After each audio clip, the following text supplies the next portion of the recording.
they said, because I was working in Mason and Tunbridge Wells in UK before obviously coming to UAE, and there they were saying, look, we need somebody senior, experienced pulmonologist to come to us and serve us and set up new services, cutting edge technology to bring with you to serve. So I was very impressed that because in UK, King's College Hospital has a very, very big academic name, research. So I was doing uh, senior lecturer position honorary with King's in London. So this attracted me a lot. I wasn't very sure at a senior level should I move to UAE or not, but luckily I think I made a good decision by accepting that offer and moved to UAE. Came here to UAE, this was just the post-COVID time, and pulmonology as a specialty was now being more recognized because we were in the forefront fighting the battle against COVID. So I moved here at the time when our specialty was getting more recognition. I then joined many academic meetings in UAE, and I realized that the discussions we are having are based on what the disease is, how the disease is in UK, how the disease is in Europe, how the disease is in Canada and Germany. But I think we were lacking the discussions about disease, especially in pulmonary medicine, in our specialty, about our local data. So I set up a task in my mind that I've come here and I should be able to produce some data from the local, problems in pulmonary medicine. Why this came to my mind is that when I was in UK, COPD was my bread and butter patients coming to me, chronic obstructive airway disease, and these are smokers. So I thought I'm going to a new place, that is UAE, and there's a heavy population who smokes, so I will have a lot of COPD and emphysema patients to deal with. But when I came here, I realized it is not the case.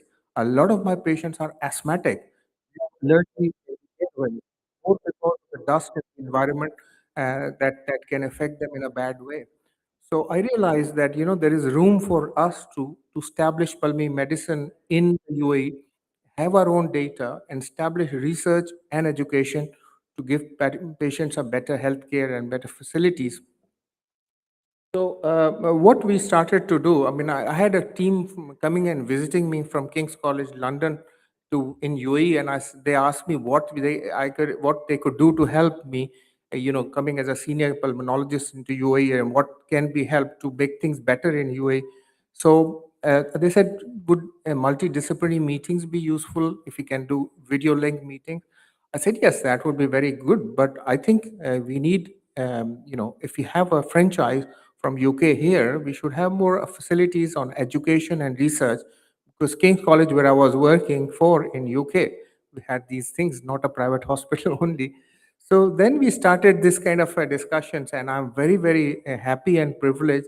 In a short time, not only the government helped us out, but also the hospital and the administrations helped us out.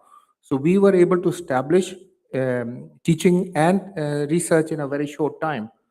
So what we were able to do is to get Gulf Medical University and MBRU send their students to us, especially we're talking pulmonary medicine. They were also benefiting from other specialties as well. But then came to us for teaching and training, and we provided that education to them, especially for pulmonary medicine. And I had also the privilege to get many research fellows enrolled into the program while I was in UAE.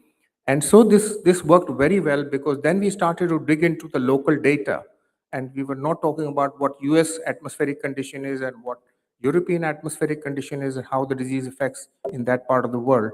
So we were able to establish our own research base, and we were able to get the work done locally in UAE.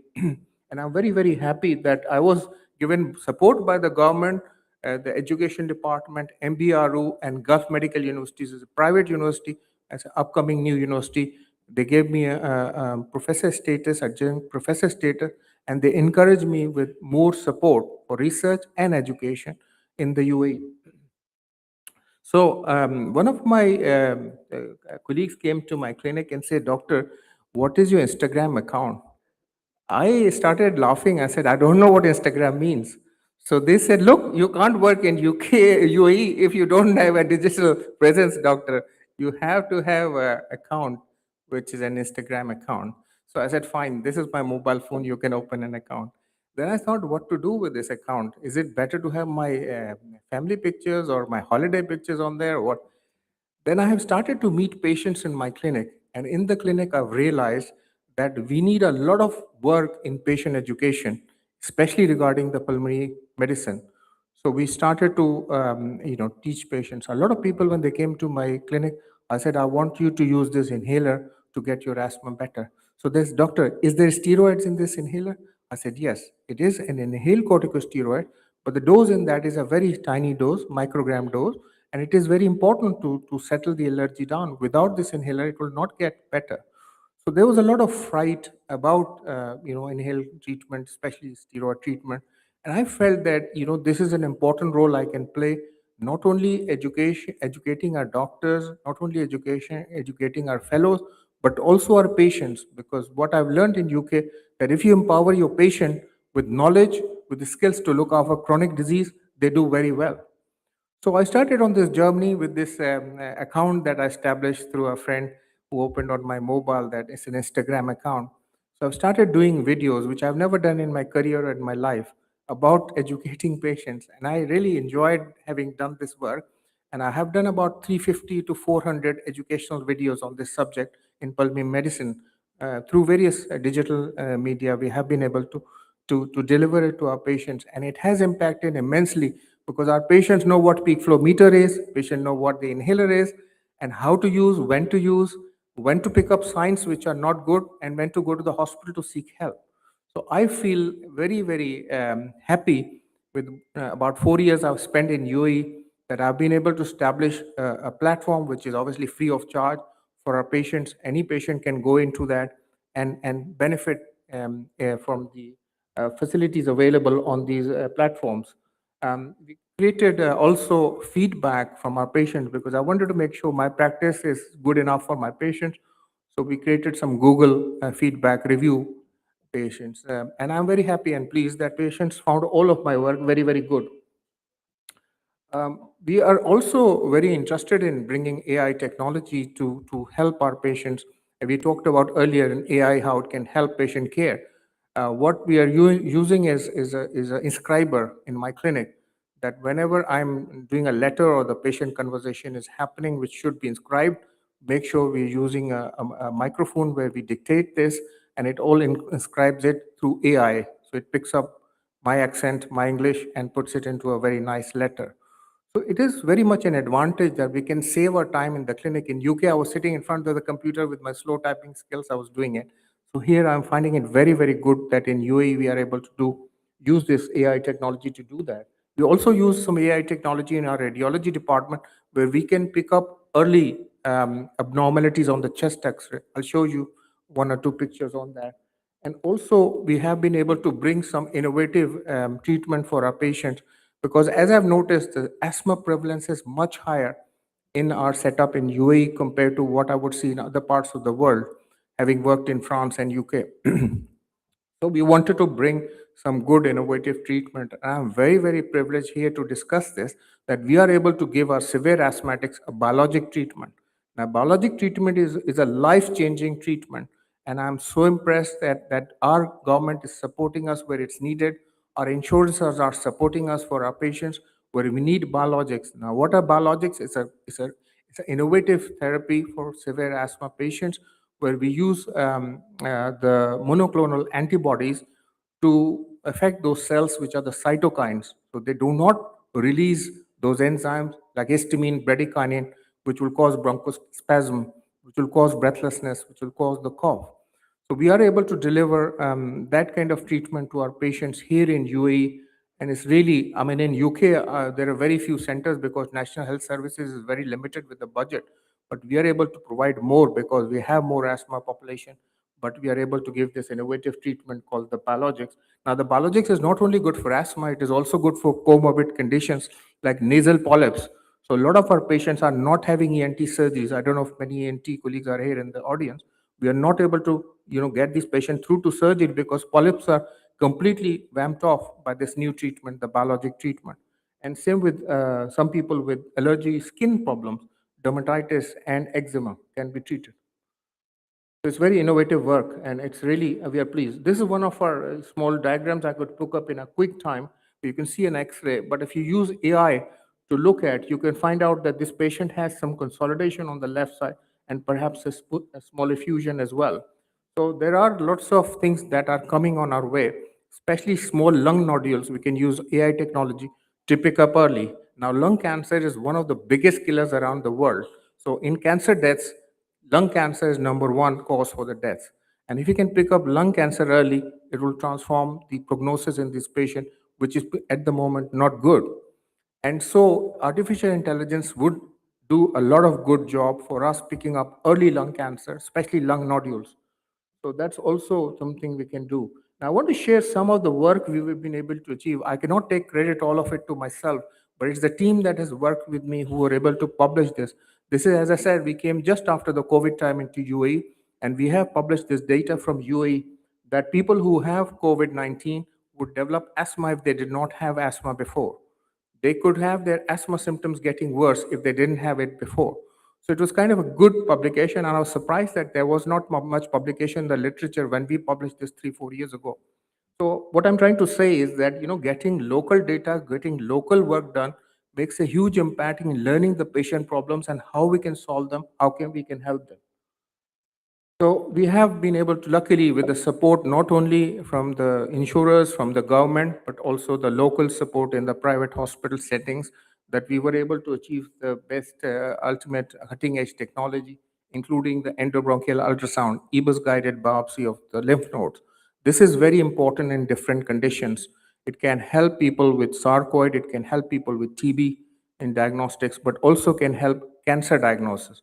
And in the cancer diagnosis, that we can stage the cancer very accurately. And lung cancer staging, as we know, is very important. And so is the molecular testing. We're talking about precise medicine, and I think pulmonary medicine is in the forefront of precise testing. I've just shown you an example of the biologic, and this is the other example that we can find the right staging for a lung cancer, and you can find the right molecular structure and genetic makeup of the cancer, and so we can target the therapy. Immunotherapy has a very much groundbreaking success in this field, and then we can do that all for our patients. Along with that, we are able to do some other very interesting work.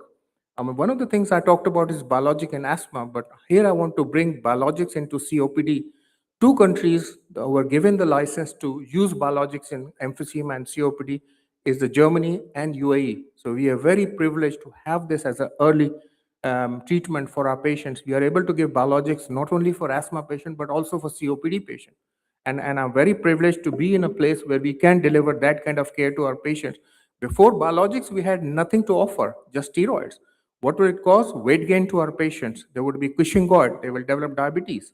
And these kind of problems will happen. So now, today, days and age, we are able to give biologics. We are able to treat very effectively not only asthma but also COPD patients. And they prevent exacerbation. They improve their quality of life. So it's a transformation of the respiratory health, basically. And also interstitial lung disease, newer drugs coming in, and I'm very privileged to have this delivered to our patient when that's needed to prevent progression of their lung fibrosis. Very few places will have the latest treatment. We have the latest treatment, the JES kit, which is just not available for our patients, but we have some early supply from our manufacturers in Dubai. So really, what we're doing in pulmonary medicine is really good, and how things can shape up is again very good, including the AI and the artificial intelligence. This is one of the diagrams of our EBUS patient. Here you can see the lymph node. I don't know if this is working. You can see the lymph node here in the middle of it. This is how we look at and make a diagnosis and do the staging of cancer. Now, this is also very innovative work, and this is like again using artificial intelligence and other things which will make it better. But this is just better imaging. We can reconstruct better imaging to show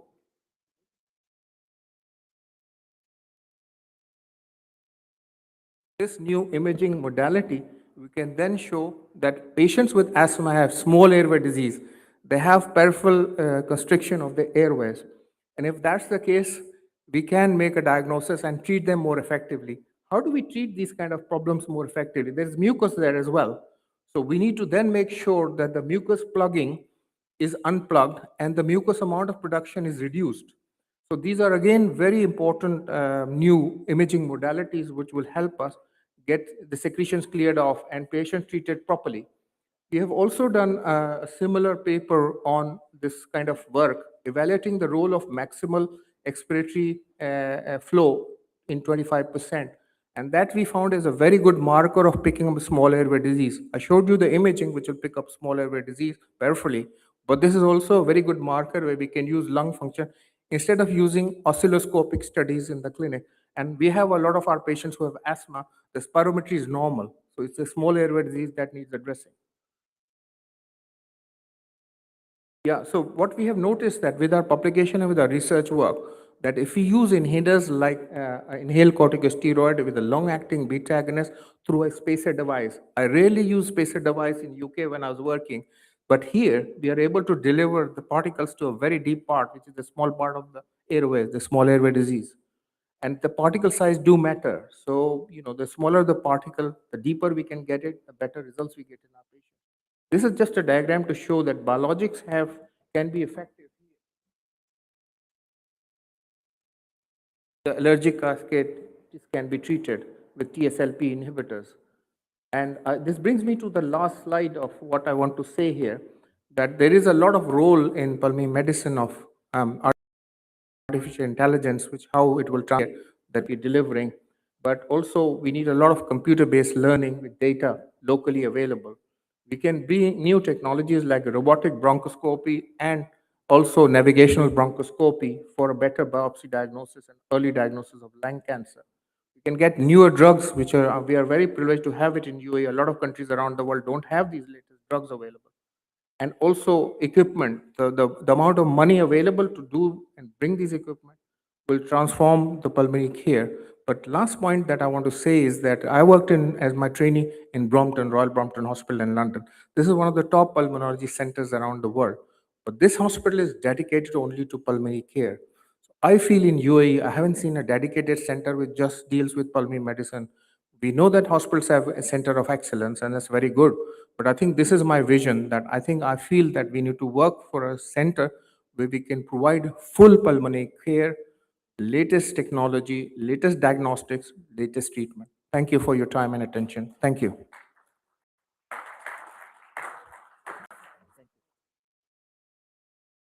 Thank you so much, ladies and gentlemen. Can we have a nice round of applause for all our keynote speakers? Thank you so much. And I'm so happy to say that so far you've all had specialties that I can pronounce. That might change throughout the day. Ladies and gentlemen, we do have our two amazing panel sessions coming up, but for now we are going to take a break for Friday prayers. As I'm sure you're aware, it is that time. So we will come back just after 1 o'clock with our panel sessions. We're going to set up the stage for that, but we are going to break for Friday prayers just for now. Thank you so much.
So for those of you that have scheduled video bites, please head outside to our video wall to have your short interviews. If you'd like to head outside for your video bites, that would be great. Thank you so much.